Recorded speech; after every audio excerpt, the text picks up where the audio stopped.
एक तरफ अमेरिकी राष्ट्रपति डोनाल्ड ट्रंप ने व्लादिमीर पुतिन को दे दी है चेतावनी, अगर रूस ने ठुकराया तो क्या होगा।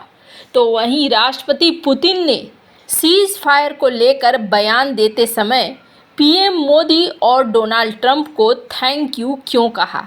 जानेंगे क्या चल रहा है और इन सब के बीच में पाक और चाइना के लिए टेंशन देने के लिए एक और चीज़ रूस और भारत साथ लेकर आ गए हैं। जियोपॉलिटिक्स में बहुत कुछ चल रहा है, हमेशा की तरह जानने को मिलेगा बहुत कुछ। आइए जानते हैं इन खबरों को विस्तार से। ऐसा है कि राष्ट्रपति ट्रंप के ऊपर आरोप लगने लगा था कि ये रूस के जासूस हैं। तब के बाद से देखा जा रहा है कि थोड़ा बातचीत करने का क्रम बदल गया है और बोलने का तरीका भी बदल गया है ट्रंप का।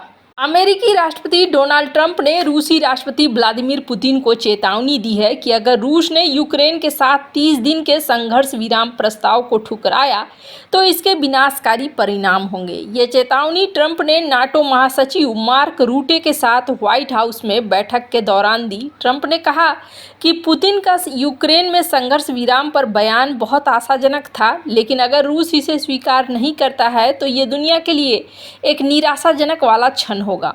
उन्होंने ये भी कहा कि वह पुतिन से मिलना चाहते हैं और जल्दी से इस युद्ध को ख़त्म करना चाहते हैं। इससे पहले यूक्रेन ने सऊदी अरब के जेद्दाह में अमेरिका के साथ बातचीत के बाद इस 30 दिन के संघर्ष विराम को मंजूरी दी थी। ट्रंप ने इसे खून खराबा रोकने का मौका बताया और कहा कि अगर रूस सहमत होता है तो वह अस्थायी शांति की ओर पहला कदम हो सकता है। हालांकि पुतिन ने 13 मार्च को कहा था कि वह इस प्रस्ताव के सैद्धांतिक रूप से पक्ष में है, लेकिन उन्होंने कई शर्तें रखी, जैसे यूक्रेन का इस दौरान हथियार जमा न करना, दीर्घकालिक शांति की गारंटी। ट्रंप ने इसे रूस की ओर सकारात्मक संकेत माना, लेकिन चेतावनी दी कि अगर पुतिन ने इसे खारिज किया तो वो रूस के लिए आर्थिक रूप से बहुत बुरा हो सकता है। इस स्थिति को समझने के लिए हम कोरियाई युद्ध का उदाहरण ले सकते हैं। कोरियाई युद्ध में उत्तरी कोरिया, जो सोवियत संघ और चीन का समर्थन प्राप्त था, दक्षिणी कोरिया के बीच में संघर्ष हुआ था। 1951 में जब युद्ध लंबा खिंच गया तो अमेरिका ने संघर्ष विराम की बातचीत शुरू की। उस समय अमेरिकी राष्ट्रपति हैरी ट्रूमैन ने सोवियत संघ और चीन को चेतावनी दी थी कि अगर वे शांति प्रस्ताव को नहीं मानते हैं तो इसके गंभीर परिणाम होंगे, जिसमें सैन्य, कोरियाई और आर्थिक दबाव शामिल थे। 27 जुलाई 1953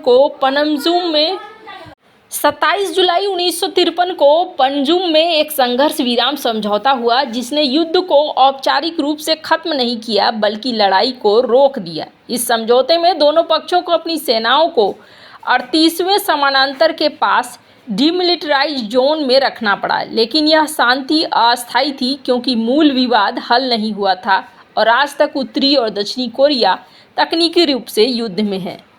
रूस यूक्रेन युद्ध फरवरी 2022 से चल रहा है और अब तक लाखों लोग प्रभावित हुए हैं। ट्रंप का ये दबाव एक तरफ से रूस को शांति के लिए लाने के लिए तैयार है। वह ट्रंप से फ़ोन पर बात करने को तैयार है, लेकिन उनकी शर्तें इसे जटिल बनाती है। यूक्रेन के राष्ट्रपति वोलोदिमीर ज़ेलेंस्की ने भी चेतावनी दी है कि पुतिन इस प्रस्ताव को हेर फेर कर सकते हैं ताकि युद्ध को लंबा खींचा जा सके। ट्रंप की चेतावनी में आर्थिक प्रतिबंधों और सैन्य सहायता में बदलाव की धमकी शामिल हो सकती है। खैर, जहां एक तरफ ये सब कुछ चल रहा है, वहीं दूसरी तरफ रूसी राष्ट्रपति व्लादिमीर पुतिन ने यूक्रेन में 30 दिन के संघर्ष विराम प्रस्ताव पर अपनी पहली सार्वजनिक टिप्पणी की है। ये प्रस्ताव अमेरिका द्वारा समर्थित था और यूक्रेन ने इसे स्वीकार कर लिया था। पुतिन ने अपने प्रेस कॉन्फ्रेंस में अमेरिकी राष्ट्रपति डोनाल्ड ट्रंप, भारतीय प्रधानमंत्री नरेंद्र मोदी, चीन, ब्राज़ील और दक्षिण अफ्रीका के नेताओं को धन्यवाद दिया। उन्होंने कहा कि ये नेता इस संकट को खत्म करने और शांति स्थापित करने के लिए प्रयास कर रहे हैं, जो एक नोबल मिशन है। पुतिन ने यह भी कहा कि रूस इस संघर्ष विराम के विचार से सहमत है, लेकिन उनका मानना है कि वह केवल तभी काम करेगा जब लंबे समय तक शांति सुनिश्चित करे, संकट की जड़ों को खत्म करें। उन्होंने कुछ शर्तें भी रखी, जैसे कि यूक्रेन को इस दौरान हथियार जमा करने या फिर से संगठित होने से रोकना, ये बयान बेलारूस के राष्ट्रपति अलेक्जेंडर लुकाशेंको के साथ एक संयुक्त प्रेस कॉन्फ्रेंस में आया, जो रूस का करीबी सहयोगी है। भारत की भूमिका पर पुतिन ने कहा कि भारत निष्पक्ष नहीं है बल्कि शांति के पक्ष में है। पीएम मोदी ने पहले भी रूस और यूक्रेन दोनों के नेताओं से मुलाकात की थी और साल 2022 में पुतिन के सामने ये बात कहा था कि ये युद्ध का युग नहीं है। इस संदर्भ में भारत ने लगातार बातचीत और कूटनीति के जरिए समाधान की वकालत की। इस स्थिति को समझने के लिए हम प्रथम विश्व युद्ध के दौरान 1914 के क्रिसमस ट्रूस का उदाहरण ले सकते हैं। ये घटना 24-25 दिसंबर 1914 को पश्चिमी मोर्चे पर हुई थी, जब जर्मन और ब्रिटिश सैनिकों ने अनौपचारिक रूप से युद्ध रोक दिया था। दोनों पक्षों के सैनिक खाइयों से बाहर आए, एक दूसरे से हाथ मिलाया, गीत गाया, यहाँ तक कि फुटबॉल भी खेला। ये संघर्ष बिना किसी आधिकारिक आदेश के हुआ, सैनिकों की मानवीय भावना से प्रेरित था। हालांकि ये ट्रूस केवल कुछ घंटों या दिनों तक चला। इसके बाद फिर से युद्ध शुरू हो गया, क्योंकि नेताओं ने इसे लंबे समय तक शांति में बदलने की कोशिश नहीं की। इस उदाहरण से ये समझ में आता है कि अस्थायी संघर्ष विराम संभव है, लेकिन अगर मूल कारणों को, जैसे कि क्षेत्रीय विवाद है या राजनीतिक मांग है, उसे हल नहीं किया जाता है तो ये शांति अस्थायी शांति में नहीं बदलेगी। रूस यूक्रेन युद्ध फरवरी 2022 से चल रहा है और इसने लाखों लोगों को प्रभावित किया है। अमेरिका ने हाल ही में यूक्रेन के साथ जेद्दाह, सऊदी अरब में बातचीत के बाद 30 दिन के संघर्ष विराम की पेशकश की थी। ट्रंप ने इसे खून खराबे को रोकने का मौका बताया था, जबकि यूक्रेन के राष्ट्रपति वोलोदिमीर ज़ेलेंस्की ने इस प्रस्ताव को धीमा करने का आरोप लगाया था।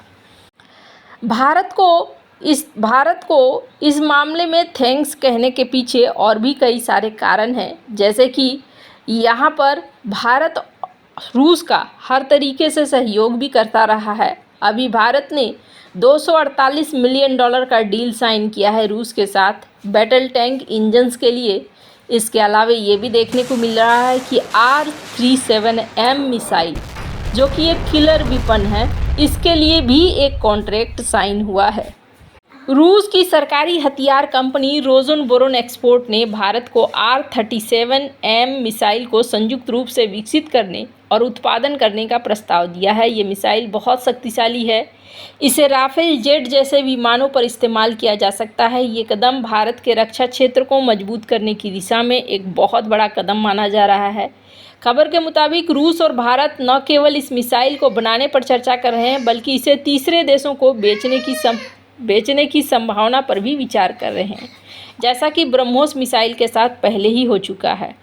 रूस ने हमेशा भारत को तकनीकी सहयोग दिया है और इस प्रस्ताव में भी तकनीक हस्तांतरण शामिल है। ROE का अनुमान है कि 2030 तक वैश्विक रक्षा बाजार में तकनीकी अनुबंध और सैन्य उत्पादकों की हिस्सेदारी 40% तक पहुंच जाएगी, जो अभी 20% है। ये सहयोग भारत के लिए महत्वपूर्ण है, क्योंकि उसके पड़ोसी देश जैसे चीन और पाकिस्तान इस क्षेत्र में चुनौतियां पेश करते हैं। दूसरी ओर अमेरिकी राष्ट्रपति डोनाल्ड ट्रंप ने भी भारत को F-35 जैसे उन्नत हथियारों की पेशकश की है, लेकिन रूस के साथ भारत का पुराना रिश्ता और तकनीकी सहयोग इसे अलग बनाता है। पीएम मोदी, रक्षा मंत्री राजनाथ सिंह ने भारत को आत्मनिर्भर बनाने के लिए मेक इन इंडिया पर जोर दिया है और इस प्रस्ताव ने भारत न केवल अपनी रक्षा क्षमता बढ़ा रहा है, बल्कि हथियारों के निर्यात में भी बड़ा खिलाड़ी बन सकता है। हाल ही में राजनाथ सिंह ने मॉस्को में व्लादिमीर पुतिन से मुलाकात की और भारत रूस दोस्ती को सबसे ऊंचे पहाड़ से ऊंचा और गहरा समुद्र से गहरा बतलाया था। यहाँ पर देखने को मिल रहा है कि एक बार फिर से रूस उसी तरीके से भारत की मदद कर रहा है जिस तरीके से 1971 के रिश्ते में रहा है। और अभी ये सीन है कि भारत एक बहुत ही मजबूत साथी बन चुका है। हालांकि इस युद्ध से कुछ चीज़ें भारत को सीखने के लिए भी है, तो इस शांति से भी कुछ चीज़ें भारत के लिए आई हैं। इस युद्ध से एक तो समझ में आ गया कि आधुनिक युद्ध किस तरीके से अपना रूप बदल रहा है, और अगर चाइना के साथ युद्ध होता है तो भारत को किस किस चीज़ के लिए तैयार रहना होगा। और दूसरी चीज़ ये है कि यहाँ पर इस शांति से भारत को ये फ़ायदा हुआ कि ये इस संदर्भ को समझने के लिए हम 1971 के भारत पाकिस्तान युद्ध का उदाहरण भी ले सकते हैं कि किस तरीके से भारत के लिए रूस का साथ महत्वपूर्ण रहा। वैसे आपको क्या लगता है, इन सब मामले में आपकी क्या राय है, कमेंट कर ज़रूर बताएं। जल्द मिलते हैं अगली वीडियो में नई खबर के साथ।